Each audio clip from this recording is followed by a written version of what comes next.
Dalawa ang pangarap ko. Ang isa ay ang maging pangulo ng ating bansa. Ang isa naman ay maging isang pianista ng konsyerto. Ang susi sa pamumuno ay ang kombinasyon ng malakas na isip at malambot na puso. Upang maging epektibo, ang isa ay dapat na tapat at totoo, hindi manipulatibo. Hindi natin dapat kalimutang magpasalamat sa mga biyaya sa buhay, kahit sa gitna ng mga hamon. Ang tunay na guro ay hindi natatakot sa mga estudyanteng walang alam, dahil alam ng tunay na guro ang kanyang trabaho upang gamutin ang kamangmangan. Ang kahulugan ng buhay ay matatagpuan sa mga layunin na ating hinahangad habang tayo ay tumatanda.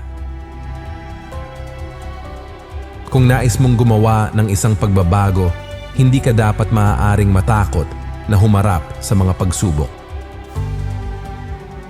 Huwag hayaang limitahan ng iyong nakaraan, edukasyon o kasarian ang iyong potensyal. Ang katapatan ay ang paggawa ng tama kahit walang nakakakita.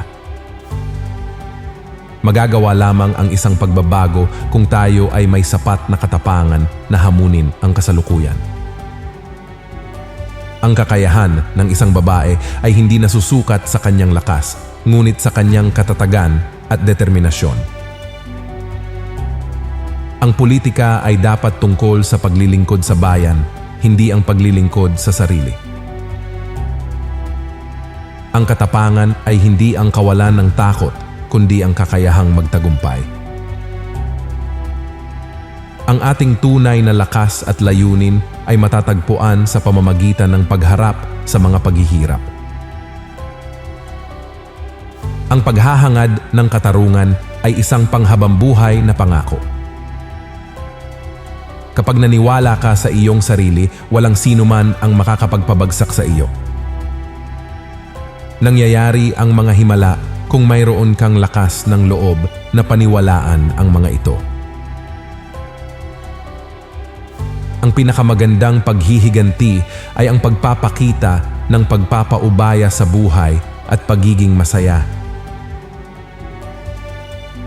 Ang tunay na sukatan ng isang pinuno ay hindi sa dami ng kaniyang tagasunod, kundi sa dami ng pinunong kaniyang nililikha. Ang pamumuno ay hindi tungkol sa katanyagan, ngunit tungkol sa paggawa ng mahihirap na desisyon para sa ikabubuti ng lahat. Ang iyong nakaraan ay hindi tumutukoy sa iyong hinaharap. May kapangyarihan kang lumikha ng iyong sariling kapalaran.